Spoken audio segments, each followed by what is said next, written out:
Mga kapatid, ito na naman po ang madiskarting kabalin. Ang gagawin po natin mga kapatid, mananay po tayo ng sapatos. May nagpapatay po ito. So bago po, para hindi po siya bubuka dito. Panoorin niyo po ito mga kapatid. Gusto niyo po matutong manayin ng sapatos. Gamit lang po ng ganito. Ito lang po, may sima po ito sa gilid. May sima po ito mga kapatid. Saka sinulid na white para mag-terno siya dito sa ano niya.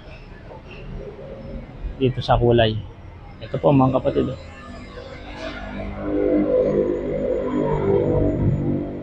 Ito po mga kapatid.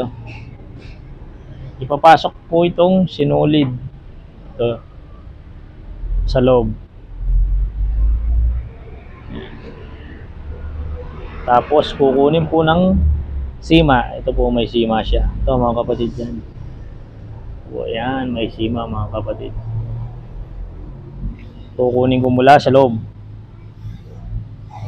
Mga kapatid, ilalabas ko po ito. Ang bitawan natin dito yung ating sinulid.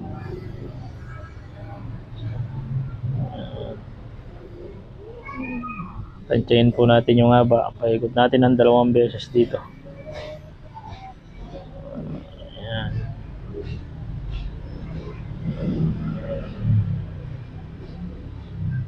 Ayan. Ayan po mga kapatid. Po siya. Ayan. Ayan ako. Ayan po mga kapatid. Hanay na natin ito. Nipitin po natin sa 2 tuhod natin mga kapatid para hindi po siya magalaw. Yan po mga kapatid. Tamang pagtahi ng sapatos. Para hindi na kayo magpapatay. Yung iba po, hindi ka nagagastos. Kailangan lang po madiskarting kabalin. Mga kabalin. Itutusukin ko po mga kapatid. Kapag po tinus nyo ito, dahan-dahan lang po mga kapatid, baka tatagos sa palad mo, sa daliri. Kasi nagsasanay po ako ng ganito mga kapatid. Puro sugat yung kamay ko. Ayan. Kapakita ko sa inyo mga kapatid.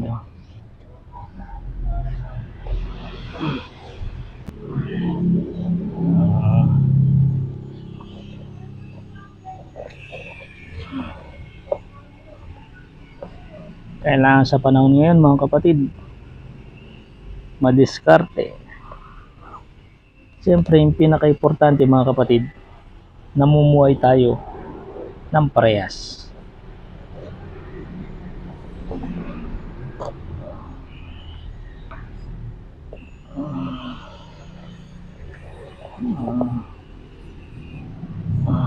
Po mga kapatid, pagkatahi po ng ating mga sapatos para hindi po siya bubuka. Matibay po ito pag natahi mga kapatid. Ikot-ikot lang po ng ganyan hanggang sa pumasok po para hindi po siya mabibigla, hindi tatama sa daliri mo.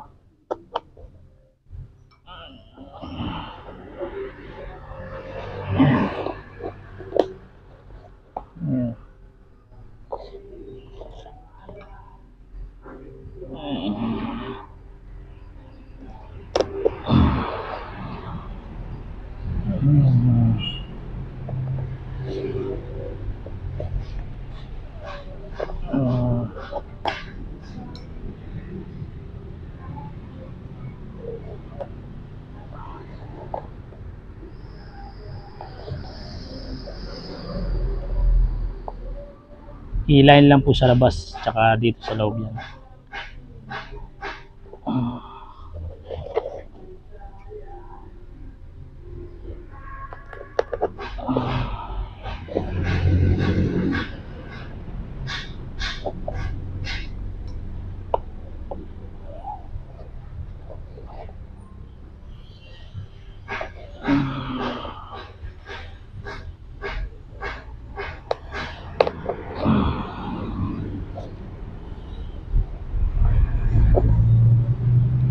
po mga kapatid. Oh.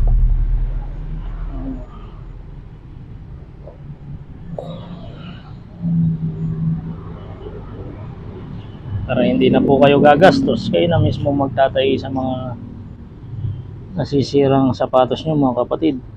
Sigurado pa, matibay, makakatipid kayo mga kapatid. Hindi basta-basta masisira ito.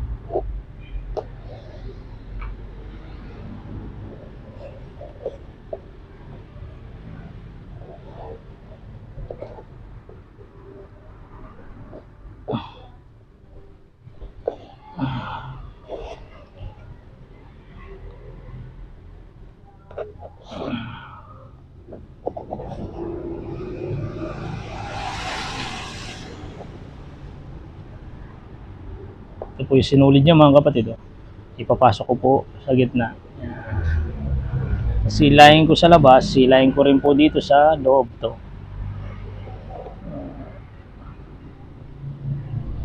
Matibay po siya mga kapatid. Ayan o. Talagang, ayan o kapatid. Ayan po. Hindi mo maaklat yan kapatid.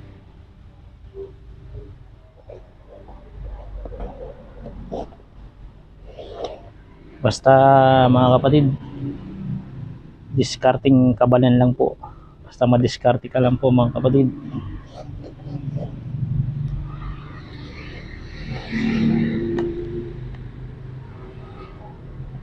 Tsaka pag pinasok nyo po yung ito, parang ano ito mga kapatid, bakal po ito. Pag pinasok nyo, dahan-dahan lang po, baka tagos sa palad nyo o sa daliri nyo.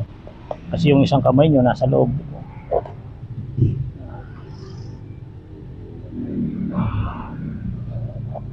Dati po mga kapatid, ganito po yung trabaho. Nung nasa probinsya po ako. Ito po yung pinaka-sideline ko.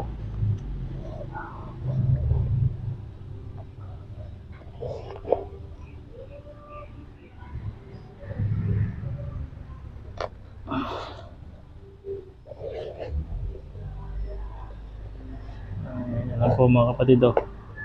Ayan. Mabilis lang po ang pagtatay ng ano, sapatos mga kapatid. No? Simple-simple lang po. Oh. Para maigpit siya. Ano po.